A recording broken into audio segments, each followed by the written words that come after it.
A continuación voy a anunciar al siguiente ponente. El siguiente ponente es un abogado y criminólogo egresado de la Ilustre Universidad de los Andes. Su nombre es Jesús Ángel Odúber Camacho. Él es criminólogo y abogado graduado en la Universidad de los Andes. Actualmente es cursante de la maestría en Derecho Procesal Penal de la Ilustre Facultad de Ciencias Jurídicas y Políticas de la Universidad de los Andes.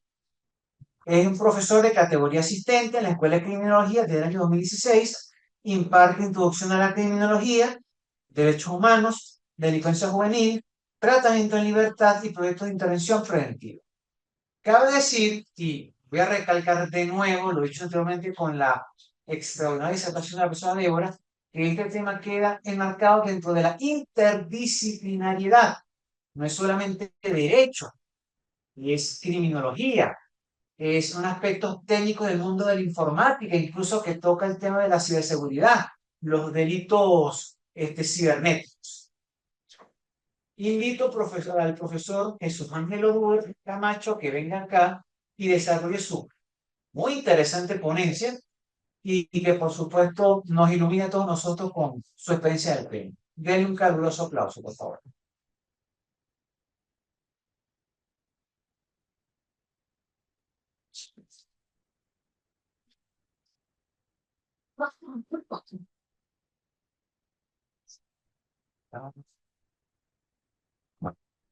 Buenos días para todos.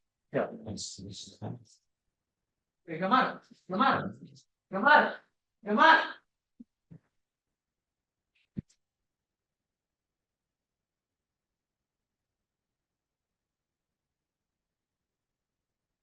Sí, así está mejor. Muy, no, primero quiero agradecer al profesor Yamini Rosales por su cálida presentación y por la oportunidad de estar aquí presente.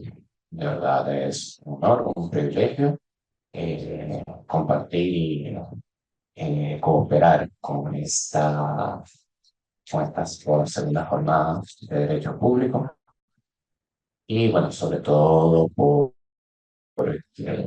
habrán podido observar, pues las personas que me antecedieron y si no estoy con el que va a seguir, son todos doctores ya y en mi caso, pues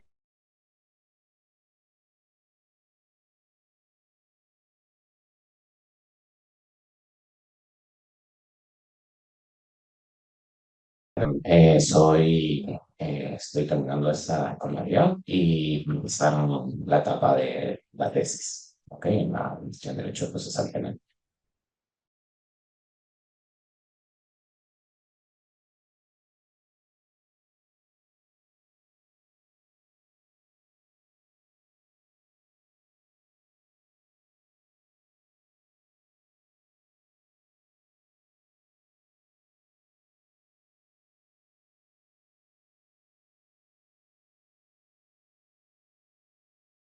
Voy a preguntar.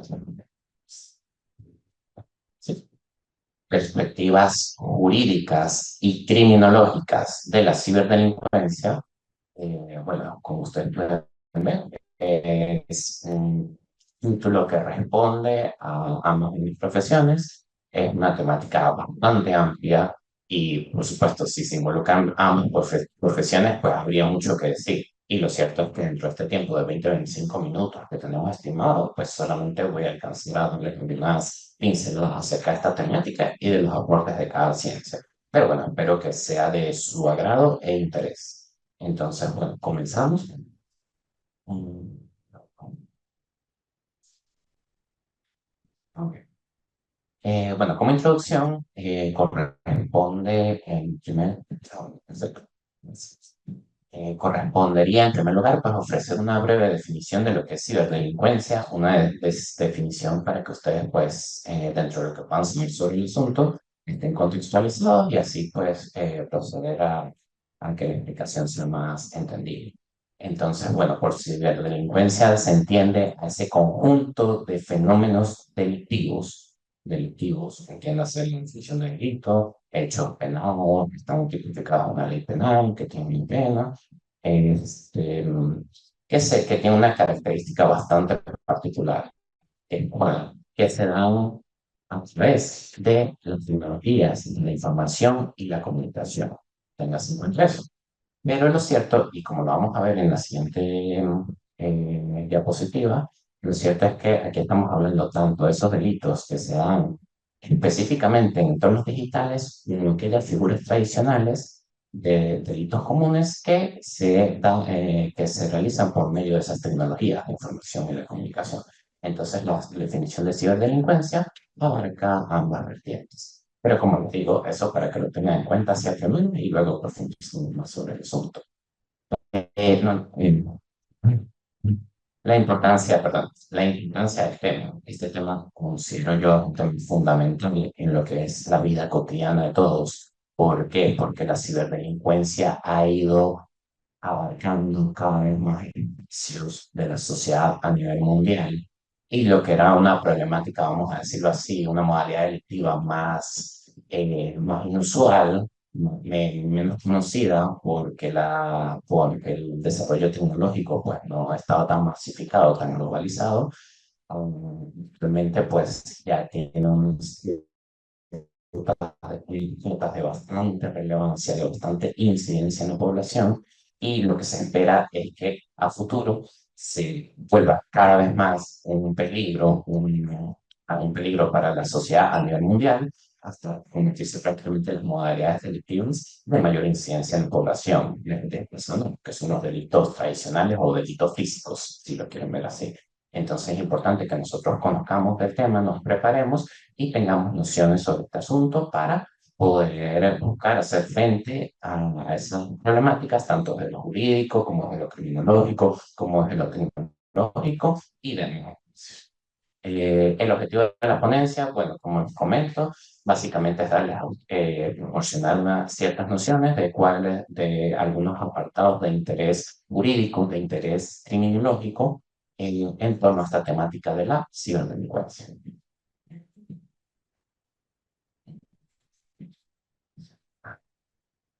Sobre la ciberdelincuencia y los ciberdelitos, lo cierto es que se puede decir mucho, ¿sí? Pero aquí, como de nuevo, por tema de tiempo, pues con un se nos tocó acortar. Entonces, pues nos quedaremos con esta consideración importante, a mi entender, que es la de los tipos de ciberdelitos. E incluso entiéndase que dentro de estos tipos hay muchas tipologías, ¿ok? Si ustedes buscan por internet tipos de ciberdelitos, van a encontrar diversa cantidad de cosas, ¿ok? Y no quiere decir que no es que haya una predominante, sino es dependiendo del punto de vista con el que se mire, como ocurre en diversos procesos. Ahora bien, en diversas ciencias, en diversas áreas. Ahora bien, aquí lo que es importante acotar es que podemos hablar de delitos ciberdependientes y delitos facilitados. ¿Ok? Y es una acotación que, como les mencionaba, pues es importante y es muy común de tener en cuenta. En tal sentido, los delitos ciberdependientes son aquellos que requieren una iniciativa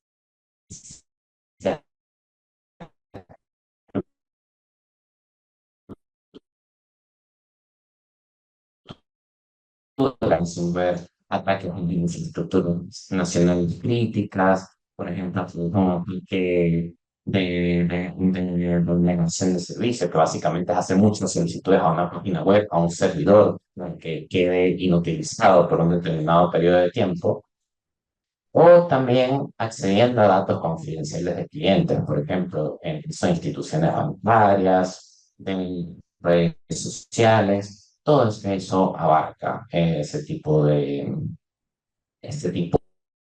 delitos ciberdependientes. Son propios del ciberespacio, que no tienen una, vamos a decirlo así, una versión o una variante correspondiente en lo que son los delitos físicos en el espacio real, vamos a decirlo así. Mientras que están los delitos facilitados por medio de las tecnologías de información y comunicación pueden ocurrir en línea y fuera de línea. Ejemplo de ellos son estafas en línea, explotación sexual infantil en línea, la trata de personas, etc. Entiéndase entonces que estos delitos facilitados son aquellos delitos que ya se presentaban anteriormente, que se han venido presentando a lo largo del como modalidad delictiva, pero que con la inclusión de las tecnologías de la información y la comunicación, pues han adquirido una nueva, han mutado dentro de su manera de realizarse. Entonces las tecnologías de la información y la comunicación han sido las TIC, han servido como un medio para, de algún modo, especializarlos, de algún modo hacerlos más eficaces, de algún modo causar más daño. Entonces es importante tener en cuenta esto. Y ahí están esos ejemplos, la estafa en línea, la estafa para que ustedes lo tengan más presente. Las estafa en línea, las estafas ya se daban anteriormente, ¿ok? Siempre se daban las personas que buscan engañar a otras de alguna u otra manera, pero el asunto aquí que con las TIC pues se puede llegar, ¿no? A personas, a engañar a personas, siendo que no es necesario ni siquiera estar presente físicamente, ni siquiera conocerla de trato propio, sino que esto las TICs pues, es de las facilidades que permite y que en este caso pues constituyen pues un riesgo para lo que es nuestra interacción a través de las tecnologías de la información y comunicación. Ok, pasamos directamente a lo que es el punto de perspectivas jurídicas. Y aquí, pues, por supuesto, se hace la acotación de las perspectivas jurídicas en torno al derecho penal. Y algunas menciones muy puntuales que es importante tener en consideración. Entonces, en este sentido, pues hablamos de que el derecho penal es necesario que se adapte a una realidad cambiante, un derecho penal que, como ustedes pues podrán conocer, a veces se queda atrás frente a los fenómenos que una sociedad está presentando, que migraciones que a veces datan de mucho tiempo atrás y que obviamente no contemplaban ni mucho menos este tipo de modalidades directivas. Entonces es importante que el derecho penal pues, se busque adaptar a esta nueva realidad delictiva y que busque incluir y tipificar este tipo de fenómenos delictivos que se frente a esa realidad que de algún modo ha sido bastante revolucionaria y ha generado un impacto importante en la población. En segundo lugar, pues tenemos el tema de la competencia internacional y las dificultades en la persecución que ofrecen los delitos, los ciberdelitos, ¿ok?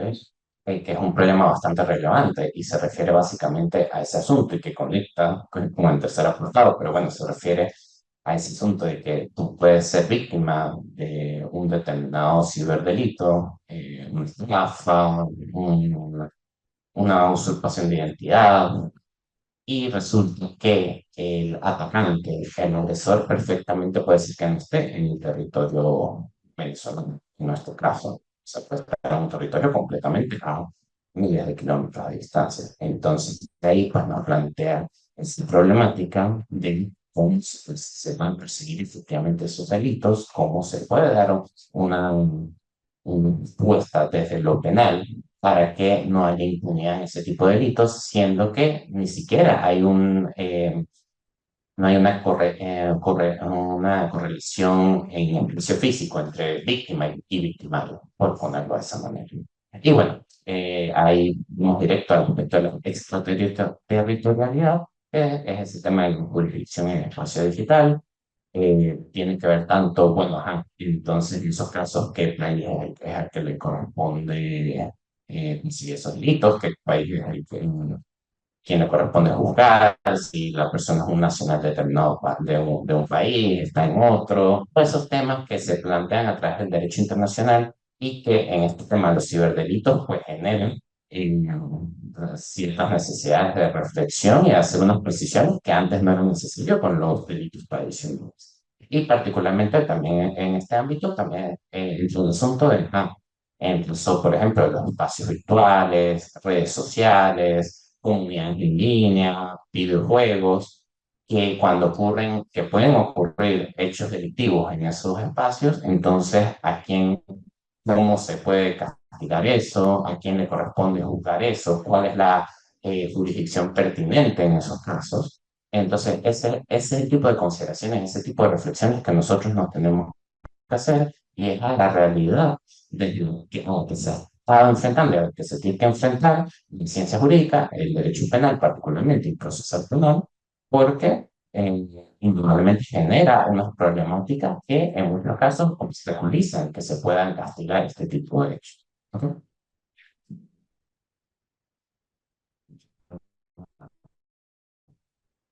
En esta apartado, yo consideré en las perspectivas jurídicas hacer mención a tres elementos o a tres figuras jurídicas concretas. ¿Ok? La Convención de las Naciones Unidas contra la Ciberdelincuencia, el decreto 4.975, mediante el cual se crea el Consejo Nacional de Ciberseguridad, de aquí, por supuesto, y la ley, y nuestra ley especial contra los delitos informáticos, que hasta el día de hoy es el instrumento jurídico vigente y pertinente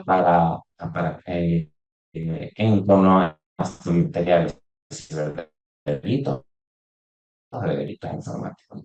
Entonces, vamos a hacer eh, sobre la Convención de las Naciones Unidas contra la Ciberdelincuencia. Es importante acotar que es un instrumento internacional de la Organización de las Naciones Unidas, que se ha venido discutiendo desde hace algunos años, que lo cierto es que entre el día 7, 8, 9 de agosto, se discutió su borrador final en el seno, se discutió y se aprobó su borrador final en el seno de las Naciones Unidas, de las generales.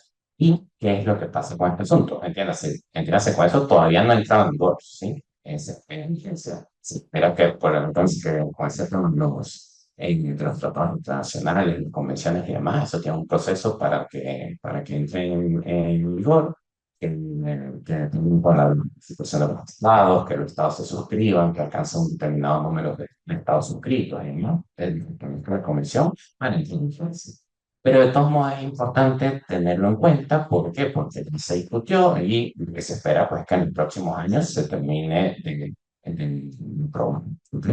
Entonces, ¿qué menciona esa Convención de las Naciones Unidas sobre la Ciberdelincuencia? Bueno, establece tipos delictivos, ¿ok?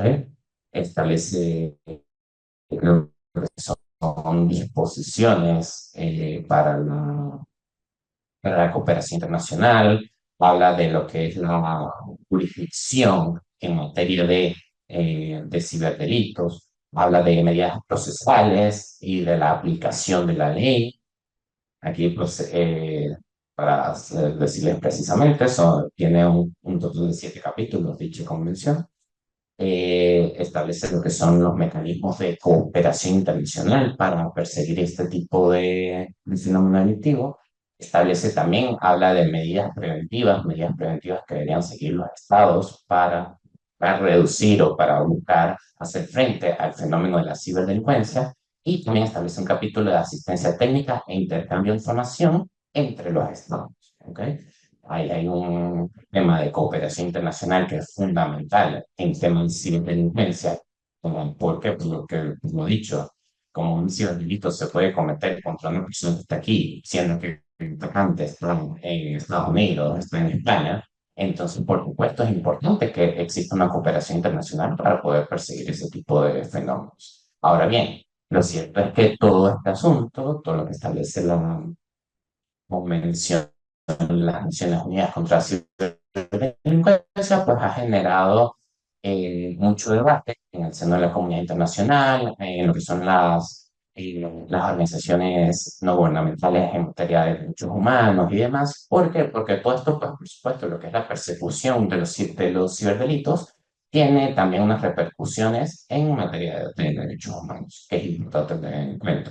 Entonces puede ser que muchas veces en nombre de la persecución a la ciberdelincuencia, por decir algo, se limiten derechos como la libertad de expresión, la libertad de información, ese tipo de escenarios que pues, por supuesto pueden perjudicar lo que es el desarrollo normal de la vida en sociedad. ¿Ok? Entonces, bueno, eso es importante tener en cuenta, eso genera mucho debate, sigue generando debate, entonces algo que es importante revisar. Por su parte, para continuar, pues, está el decreto que no el Consejo Nacional de Ciberseguridad. Para los que no sepan, bueno, este es un decreto que data del 12 de agosto del presente año. Básicamente parte de un contexto, entiendes, un contexto postelectoral en nuestro país. Y bueno, mediante ese decreto en Gaceta Oficial, pues establece este Consejo Nacional de Ciberseguridad como un órgano asesor y de consulta que va encaminado a prevenir los usos delictivos de las tecnologías de la información y la comunicación.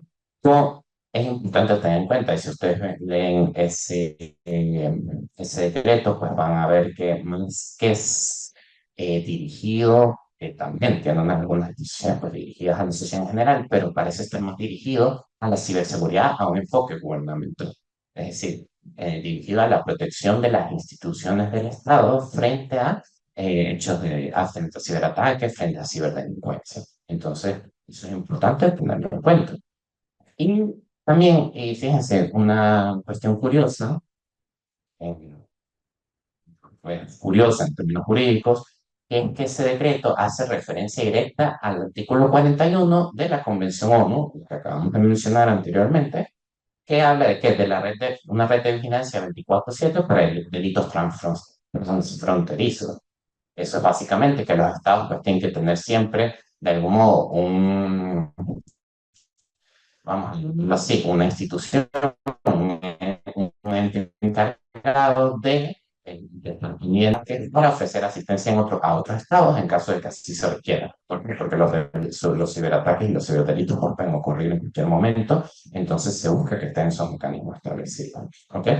Eh, Aquí lo curioso, bueno, es lo que habíamos dicho, de que hace referencia directa a ello, siendo que es una convención que todavía no ha entrado en vigor, ¿ok? No, no tiene esa, porque no se ha terminado su proceso de adopción, de entrada en vigencia, no se ha ratificado y demás. Entonces, pues es bastante curioso que haga referencia directa a ese artículo 41.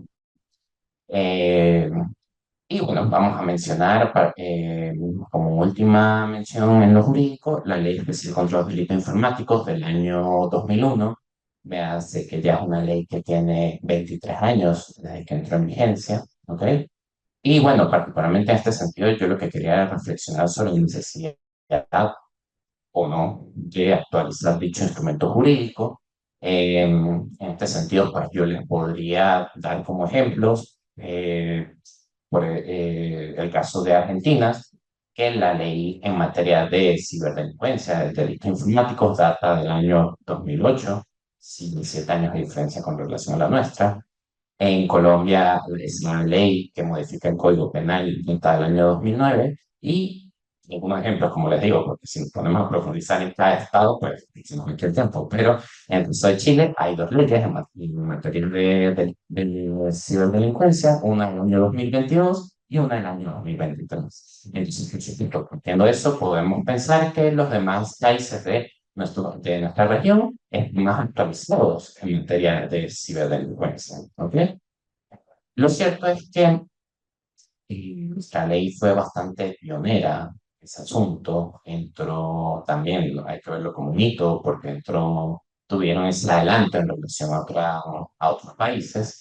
Y la redacción, pues,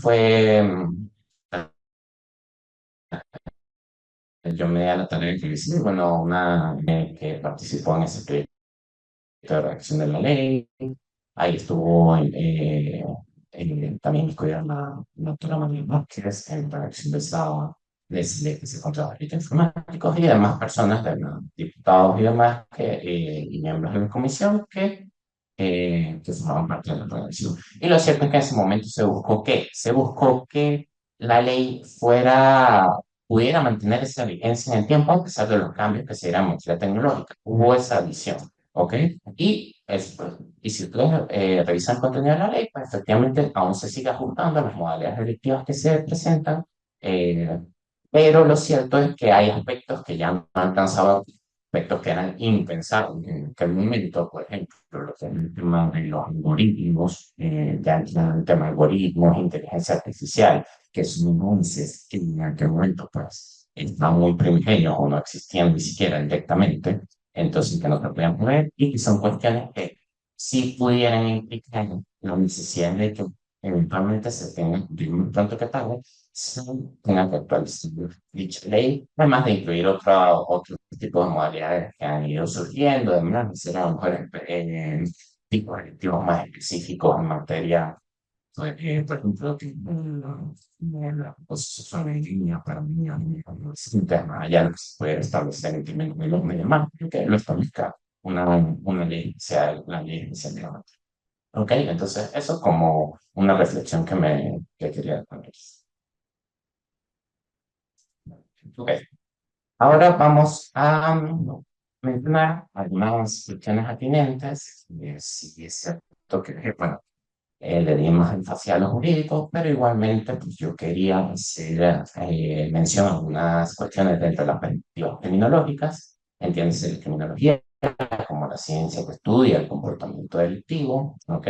Comportamiento delictivo, conductas desviadas, interacción social frente al delito, y en última instancia lo que se busca con la criminología es prevenir e intervenir frente al comportamiento delictivo, ¿ok?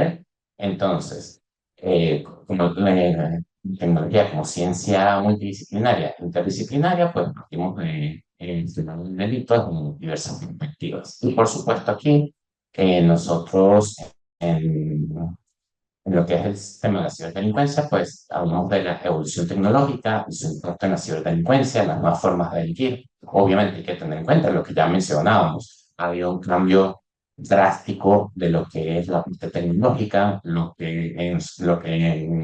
ejemplo, en la década de los 90 eran los teléfonos de casa, por cable y demás. Ahorita todo, ya si nadie tiene eso, ahorita lo que predomina es que los celulares, los smartphones con lo que podemos hacer cualquier cantidad de cosas. Esto por poner un ejemplo. Entonces, definitivamente, esa evolución tecnológica ha tenido un impacto en la ciberdelincuencia, un impacto que es importante tener en cuenta. ¿Por qué? Porque ha cambiado, vamos a decirlo así, el tablero de juego. Así como nosotros tenemos acceso a esas tecnologías y demás, obviamente también los ciberdelincuentes también la tienen, ¿ok? Y a través de estos mecanismos, pues pueden causar muchos más daños de lo que podían hacer anteriormente.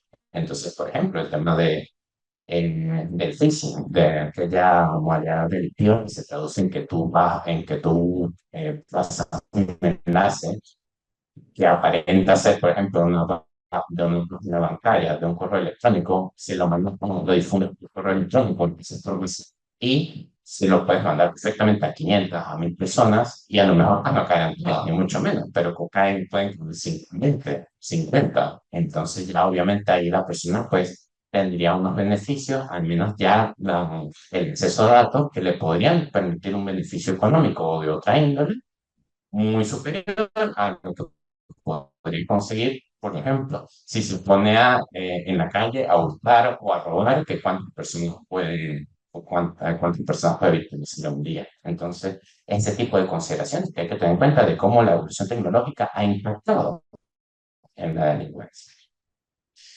Por supuesto, es importante que nosotros tengamos en cuenta el impacto, aparte de la delincuencia, el impacto que ha tenido en la sociedad, en lo personal, en lo económico, en lo cultural, en las relaciones interpersonales. Piensen cómo ha cambiado nuestra manera de interactuar con otras personas, nuestra manera de relacionarnos. O sea, ya prácticamente lo que podían ser unas reuniones, no sé, semanales, quincenales con alguien, pues generalmente les escribo por WhatsApp y listo, lo que tengamos que hablar y ya. ¿Ok? Entonces, por poner un caso, en la parte educativa, por ejemplo, que ya en estos momentos basta que hay que replantearse el modelo educativo en muchos escenarios, porque ya las organizaciones tradicionales pues, pueden estar quedando en desuso o directamente obsoletas. Lo que era antes el tema de revisar libros en la biblioteca, ahora es Internet, Google, inteligencia artificial, que te pueden dar respuestas de mucho mayor medida, pero ¿cómo impacta eso en la educación? ¿Cómo impacta en el aprendizaje que tienen las personas y en la reflexión que hacen de las cosas? Y eso por ponerles un ejemplo dentro de los muchos que se pudiera profundizar. El tema de los bancos, en lo económico. Ya las instituciones bancarias, ustedes pueden ver en nuestra ciudad, han ido prácticamente clasificándose de centros y poco más. ¿Por qué? Porque en buena medida es que las operaciones bancarias se hacen a través de las tecnologías de información y comunicación, de Internet. Entonces, nosotros tenemos que estar claros de cómo se han generado ese cambio tecnológico y cómo ha impactado, incluso en casos sin darnos cuenta, cómo ha impactado en lo que es nuestra dinámica. Y bueno, también desde lo criminológico, como les dije, la necesidad de prevenir, pues por supuesto, partiendo de eso, entonces hay que preguntarnos de qué manera se puede hacer frente a los ciberdelitos. Es necesario concientizar a la población, es necesario capacitar a la población. Criminológicamente, nosotros sabemos que, por supuesto, las leyes son importantes y que lo que antes mencionábamos, la necesidad de actualizar las leyes, la necesidad de los convenios internacionales, la necesidad de la cooperación internacional, pero en última instancia también eso tiene que estar acompañado de políticas públicas que busquen qué, que busquen generar un cambio en la población, una concienciación, una conciencia en la población, que cada persona, cada uno de nosotros pues entienda los riesgos a los que estamos expuestos en entornos digitales, en el uso que nosotros hacemos de nuestros teléfonos, de nuestras tablets, de nuestras computadoras y demás medios tecnológicos, y saber pues que tenemos que más allá de todas las posibilidades que nos ofrece, de los beneficios, pues también tiene unos riesgos y por ende nosotros tenemos una responsabilidad de hacer un uso adecuado de estos mecanismos. Entonces, particularmente en la criminología, pues se considera que fomentar esa concienciación, esa autoprotección de las personas es fundamental para buscar intervenir y abordar frente a este tipo de fenómenos y sobre todo prevenirlos, que es lo preferible. Porque como sabemos, pues, es mejor prevenir antes de tener que hacer frente a las consecuencias de los hechos delictivos. Ah, en el futuro de la lucha contra la ciberdelincuencia, para hacer aquí algunas anotaciones, que realmente ya la he ido mencionando a lo largo de la ponencia, ¿qué es importante en este asunto? La colaboración internacional, la investigación y la innovación, la concientización y la educación y la cooperación entre gobiernos y particulares. Colaboración internacional, por lo dicho, es importante poder efectivamente hacer frente a los hechos delictivos, a los ciberdelitos y poder llegar a castigarlos. Es fundamental que exista esa colaboración internacional. No se va a poder llegar a ningún lado en este asunto si efectivamente no se establecen, no se refuerzan y no se promueven los mecanismos de cooperación internacional para que en hechos de esta índole pues se pueda contar con el apoyo entre estados y así poder obtener la información necesaria, las pruebas necesarias, poder en última instancia mediante lo que son los convenios de extradición poder eh, que se envíe, sí, que se extradite a un individuo que cometió un hecho delictivo en un determinado país, pues que se le extradite a ese país para que continúe su proceso penal, entre otras acotaciones que es importante tener en cuenta. La investigación y la innovación es importante el papel, por ejemplo, del derecho, en criminología y de otras ciencias, ese papel de investigar en lo que son las posibilidades en la tecnología, en lo que son los riesgos de la tecnología, en lo que es la evolución tecnológica. ¿Y para qué? Para en última instancia, pues también, así como los ciberdelincuentes innovan, pues también nosotros poder innovar para hacer frente a esos ciberdelincuentes. Por supuesto, innovar desde lo prosocial e innovar desde lo legal. Entiendo así. La concientización y la educación, bueno, ya mencionamos todo lo que implica ese asunto, la necesidad imperiosa de capacitar a las personas, de que se entienda de que esos dispositivos y esas tecnologías de la información y la comunicación tienen sus beneficios y tienen sus riesgos, y que más allá de conocer cómo funcionan, también es importante conocer lo que implica ese funcionamiento en términos, por ejemplo, de privacidad, de seguridad de la información y, en última instancia, de las repercusiones que puede tener un uso inadecuado de este tipo de tecnologías.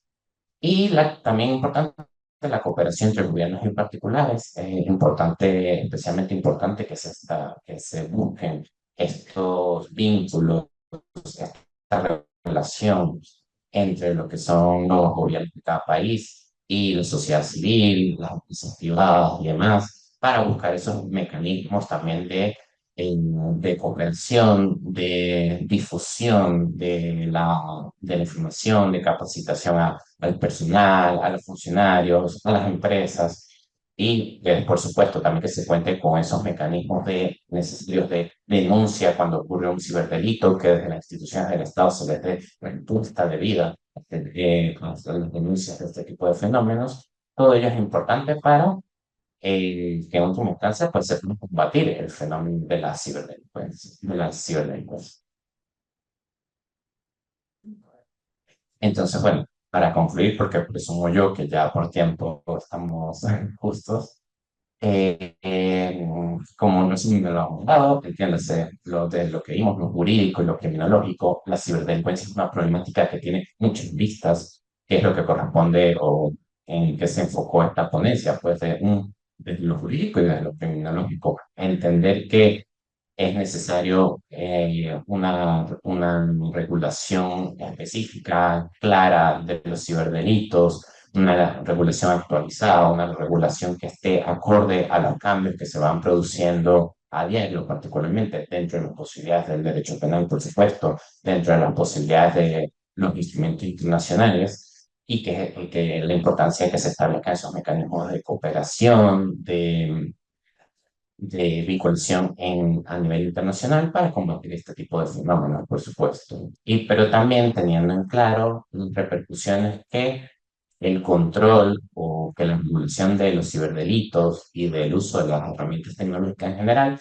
el impacto que tiene en temas de derechos humanos. Es importante nosotros siempre estar pendientes de eso porque, así como porque quizás una mayor regulación, pues por supuesto puede implicar que por otro lado, por la necesidad de controlar, pues que se limiten o que se controle en exceso a la población y eso tendría unas repercusiones negativas. Entonces es importante que se haga bastante reflexión en ese sentido. Y desde lo criminológico, pues, esa necesidad, por supuesto, de buscar la prevención de los ciberdelitos, de buscar el conocimiento de los fenómenos delictivos, cómo ha impactado la ciberdelincuencia dentro de la dinámica social, dentro de todos los fenómenos delictivos que se producen y en última instancia buscar los mecanismos más acordes para cada uno de nosotros y los gobiernos, los estados, lo que establezcan esos mecanismos para poder prevenir e intervenir frente a este tipo de fenómenos de manera efectiva.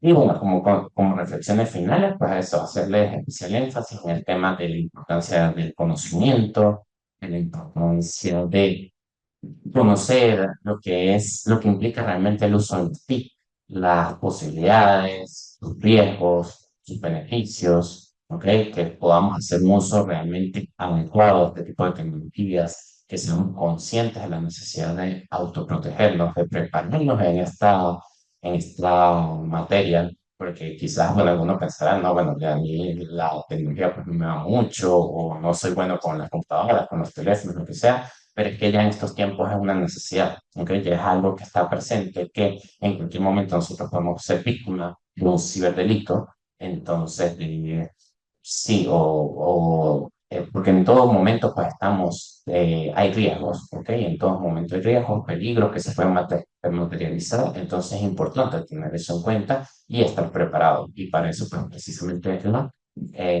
importancia que tiene el conocimiento, la concienciación de la población, la autoprotección que nosotros podamos tener, tanto para nosotros como para nuestra familia, nuestra comunidad, nuestros amigos, y en última instancia, pues que podamos tener una sociedad más segura, que es lo que se busca.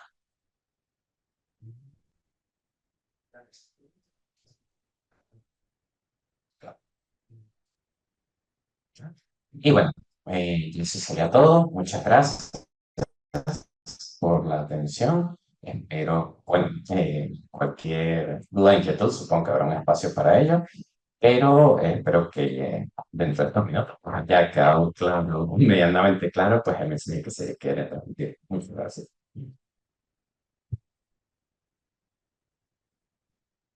Tú para el profesor Jesús Ángel Rubén. Adelante, pregunte. Buenos días. Buen día.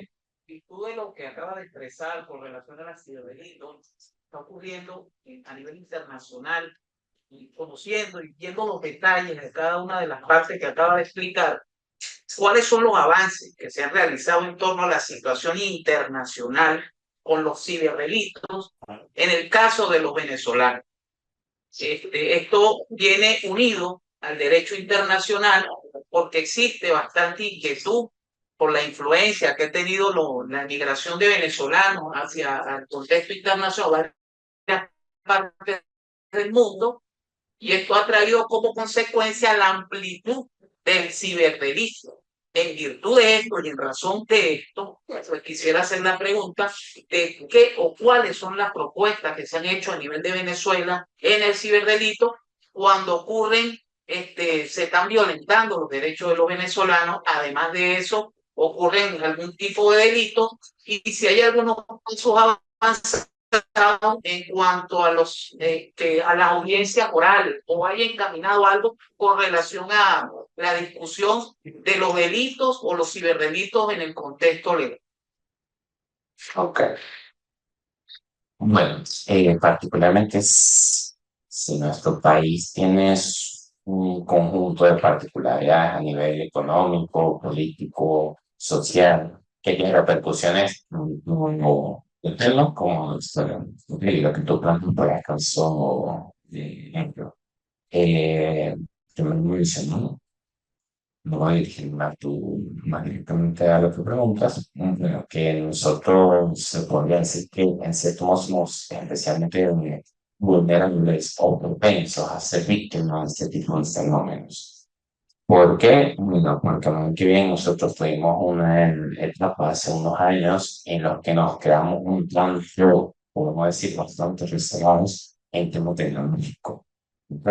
Por todo el tema control cambiario, económica y demás, que no se falta profundizar acá.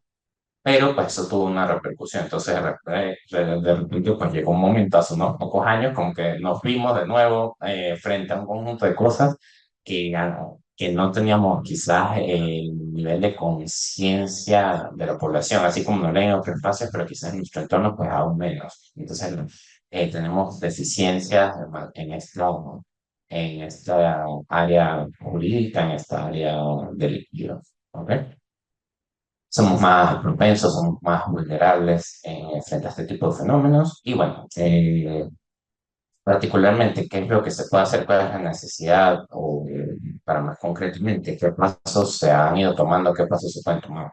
O sea, ahí entra el tema de la convención que se mencionaba, la Convención de las Naciones Unidas sobre la Ciberdelincuencia. Hay que mencionar que Venezuela, el Estado venezolano, junto a un conjunto de países, pues fue promotor de este instrumento jurídico, o sea, de su idea primaria. Ya luego se fueron sumando los demás países y demás, y se volvió una discusión a nivel multinacional. ¿Ok? Pero bueno, Venezuela fue promotor en ese sentido. ¿Cuál es el asunto? ¿Qué es lo que tenemos que reflexionar? Nosotros, bueno, eh, sin ser experto en el asunto, aquí, bueno, aquí mismo tenemos al profe Débora, que es mucho más experta en eso, en ese tema, pero ¿qué es lo que pasa con el derecho internacional? Las cosas en derecho internacional son lentas, ¿ok? Son bastante lentas. Y en lo que es tema de instrumentos internacionales, de cómo instrumento internacional se materializa efectivamente y empieza a acumular efectos jurídicos, toma su tiempo, ¿ok? Y más allá de eso, también otra problemática que tiene el derecho internacional es ese tema de la, vamos a decirlo así, que sin ser el término esto, la imperatividad de los instrumentos internacionales, ¿ok? Porque hay instrumentos internacionales y carácter vinculante, y hay otros que no son de carácter no vinculante. En el caso de las convenciones, la idea es que son vinculantes, es decir, que los estados que suscriben que suscriben y ratifican dicho instrumento jurídico, pues tienen que tomar las medidas que establece el tratado, la convención, adoptarlas y dentro de sus respectivos países, ¿ok? Ese es otro tema que hay en materia de derecho internacional. Entonces, concretamente, como dije, el asunto acá, que efectivamente se traduzca en términos de derecho internacional, que exista esa cooperación internacional efectiva, pues es necesario que existan esos tratados, esos convenios internacionales y que se respeten, por supuesto. ¿Ok? Entonces, en ese sentido, pues es algo que hay que irlo trabajando, o sea, consta que en determinada audiencia se aplicó, o sea, se llevó a cabo una audiencia a una persona, se interrogó a una persona por decir algo que estaba en pana, ¿ok? No voy a decir que me conste, pero es eso, para que eso se pueda dar, para que se pueda materializar y que tengan los efectos jurídicos que tengan en última instancia, pues es necesario que existan esos acuerdos internacionales ya suscritos y ratificados y que, por supuesto, que los estados involucrados, ambos eh, vamos a decirlo así, de acuerdo y estén suscritos a dicha legislación en materia internacional. Que ya lo otro, pues por supuesto, es legislar ¿no? Que se puede hacer y que yo hice algunas condiciones en ese sentido, pero en lo que el asunto, en lo que trata del territorio nacional, pues ya queda el tema de hacer las solicitudes a otros países, de la tradición, que ya son convenios bilaterales y demás, pero sí va a haber deficiencias en ese sentido para que efectivamente se pueda materializar la justicia, vamos a decirlo así.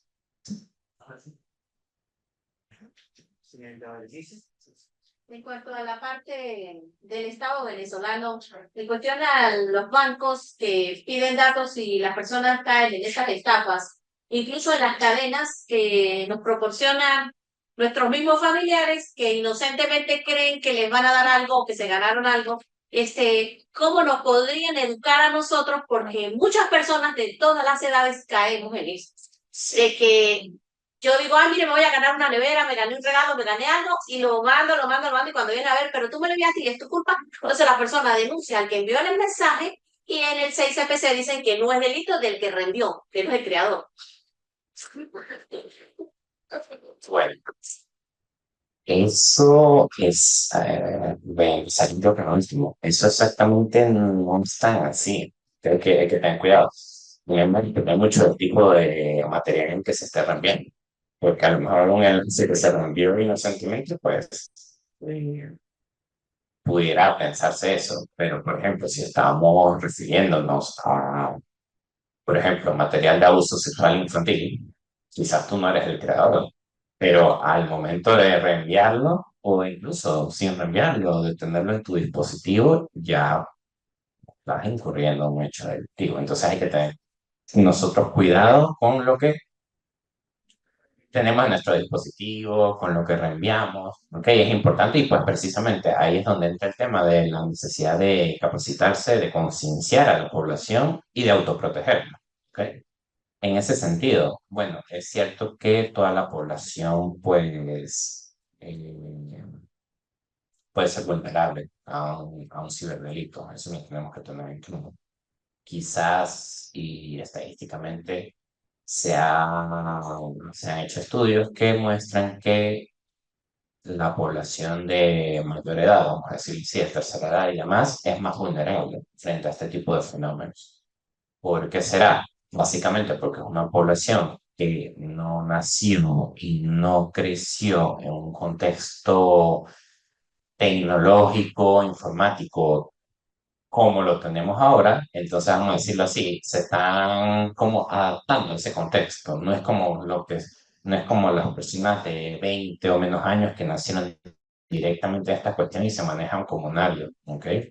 Lo que no quiere decir que no estén, que no puedan también ser víctimas de ciberdelitos, porque es más que todo dentro de eso también puede venir mucho lo que es la modalidad delictiva que afecta a cada grupo poblacional, ¿ok? Quizás las personas jóvenes son más víctimas de acoso, a través de acoso en línea, de usurpación de identidad, ciberbullying, ese tipo de cuestiones, mientras que en torno a la población más adulta, de mayor edad, pues son más víctimas de hechos que tienen que ver con lo económico, de estafas y demás. ¿Ok? Entonces también hay una variación. Pero bueno, en última instancia, y ya esto pues entra más desde el campo de lo criminológico, me parece a mí, la necesidad que tenemos de difundir y de capacitar a la población, ¿ok?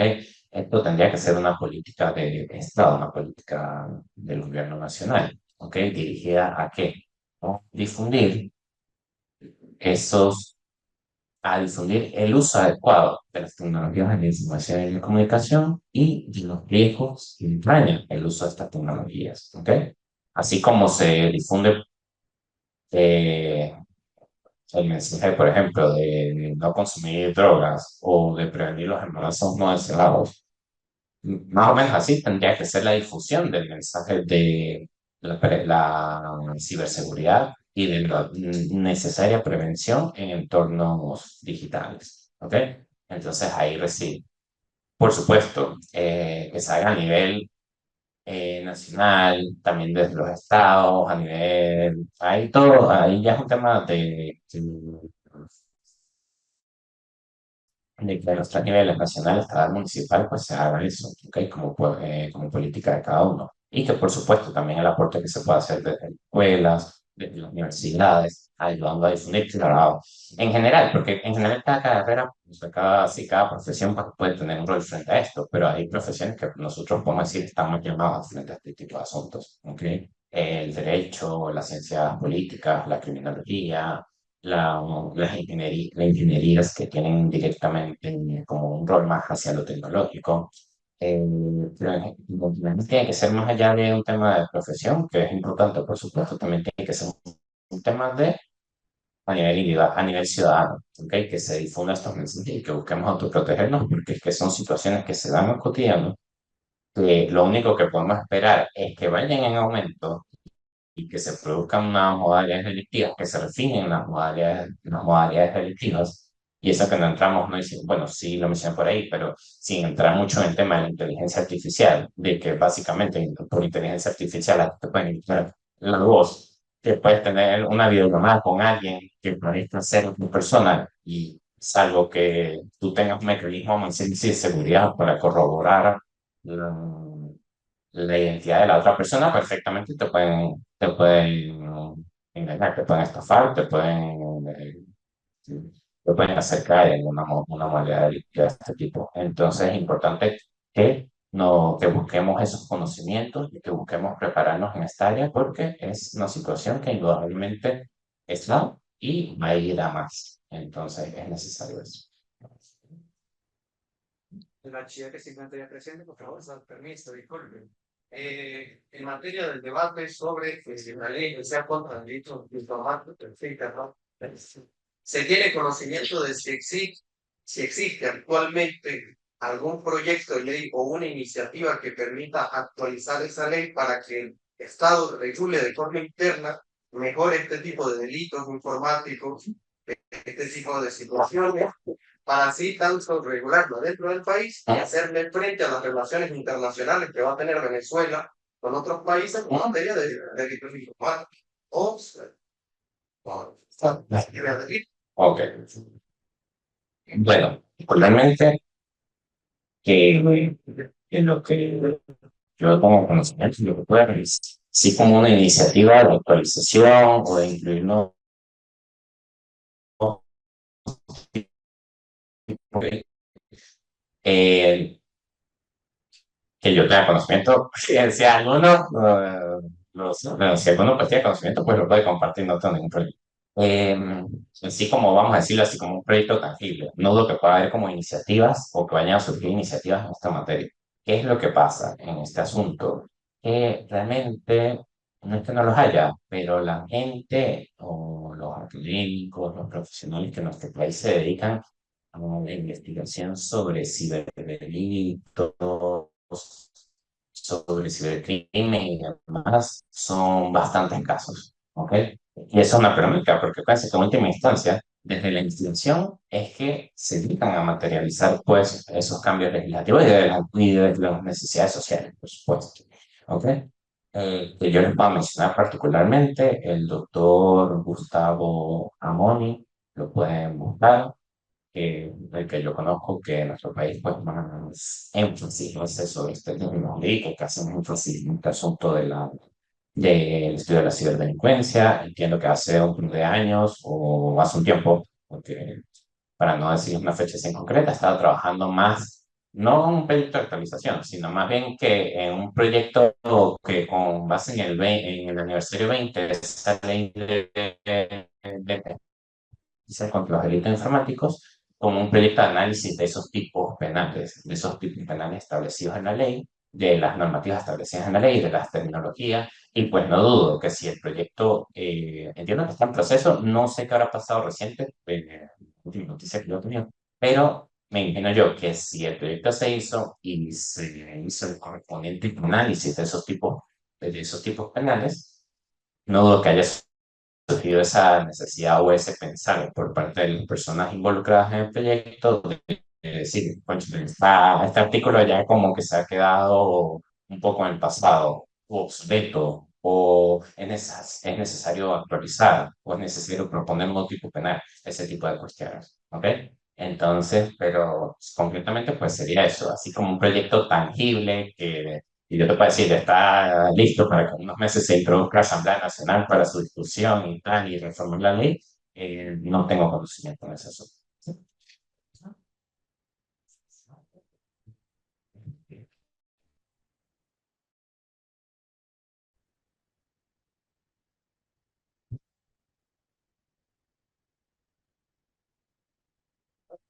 Es una gracia muy interesante, es bastante amplio. Sí.